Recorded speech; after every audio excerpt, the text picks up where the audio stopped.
Hello everyone, नमस्कार। मैं सचिन, आपके अपने यूट्यूब चैनल जियोहिस्ट्री जीनियस में आप सभी का बहुत ही प्यारा प्यारा अभिनंदन, स्वागत, मोस्ट वेलकम है। आज का जो हमारे वीडियो होगा वो ट्रिक वेस्ट पे होगा कि ट्रिक किस हिसाब से बहुत ही आसान और बहुत ही सरल तरीके से हम एक ट्रिक के बारे में बात करेंगे।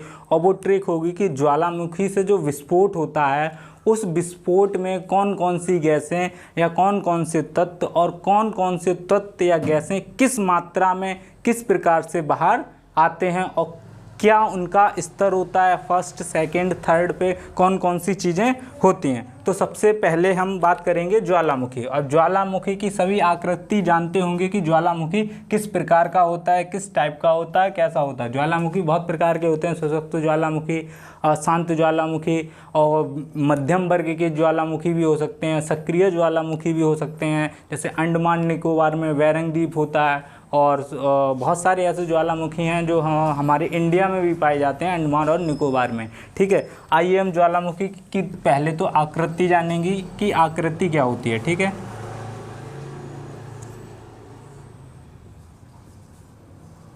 देखिए ये होता है ज्वालामुखी। देखिए पहले जो इसके अंदर पृथ्वी के भरा होता है तरल, वो उसको क्या कहते हैं, मैग्मा। लेकिन जो बाहर आके ठंडा होके बाहर की वायु या वातावरण में आके जो जम जाता है उसको क्या कहते हैं, लावा। ठीक है, इसको कहते हैं मैग्मा।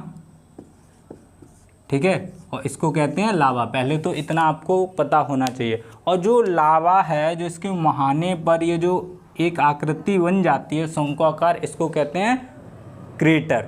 ठीक है, क्या बोलते हैं, क्रेटर। ध्यान रखिएगा।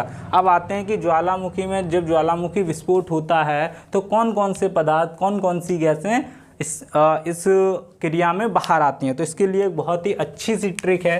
एक ही ट्रिक में आपको सभी पदार्थों के बारे में पता चल जाएगा कि कौन कौन से पदार्थ बाहर आते हैं। आप अपनी याददाश्त भूल सकते हैं दोस्तों, लेकिन आप इस ट्रिक को और इन शब्दों को नहीं भूल सकते हैं। जब भी आप एग्ज़ाम पेपर में बैठेंगे तो आपको बहुत ही अच्छा लगेगा। अगर ज्वालामुखी से कोई भी क्वेश्चन आएगा तो आप चुटकियों में उसको सॉल्व कर सकेंगे। तो देखिएगा, जल को सोना है। एक ट्रिक याद रखिएगा आप कि जल को सोना है।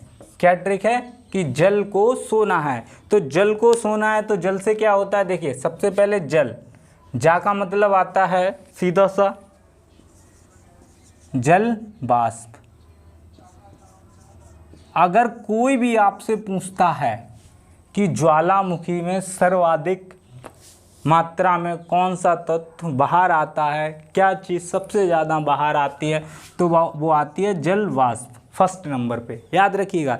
इसके बाद कहाँ से होता है, कार्बन डाइऑक्साइड। क्या, कार्बन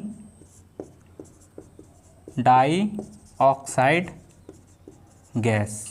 ठीक है, ये आती है सेकंड नंबर पे बाहर। ओके, सबसे फर्स्ट नंबर पे ये आता है, सेकंड नंबर पे ये आता है। उसके बाद आता है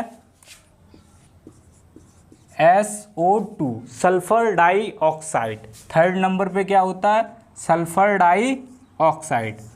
फर्स्ट नंबर पे आता है जल वाष्प, सेकेंड नंबर पे आता है कार्बन डाइऑक्साइड, थर्ड नंबर पे आता है सल्फर डाइऑक्साइड। इसके बाद आता है तीसरे नंबर पे चौथे नंबर पे आता है नाइट्रोजन गैस।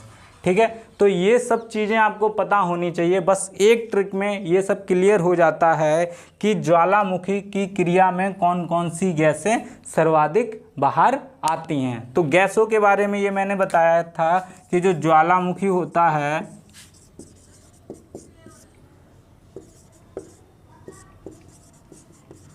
विस्फोट के समय कौन सी गैसें किस मात्रा में बाहर आती हैं। तो पता होना चाहिए। एक ट्रिक में पूरा खेल ख़त्म हो जाएगा। जल को सोना है तो जल को सोना है तो जल से हो जाता है जल वाष्प, को से हो जाता है कार्बन डाइऑक्साइड, सो से हो जाता है सल्फर डाइऑक्साइड और ना से हो जाता है नाइट्रोजन गैस। जल वाष्प नंबर 1 पे आता है, कार्बन डाइऑक्साइड नंबर 2 पे आता है, सल्फर डाइऑक्साइड नंबर 3rd पे आता है, नाइट्रोजन गैस नंबर 4th पे आता है। मेरे ख्याल से आपको ये ट्रिक समझ में आ गई होगी। अपना और अपनों का ख्याल रखिएगा। जय हिंद, जय भारत, धन्यवाद।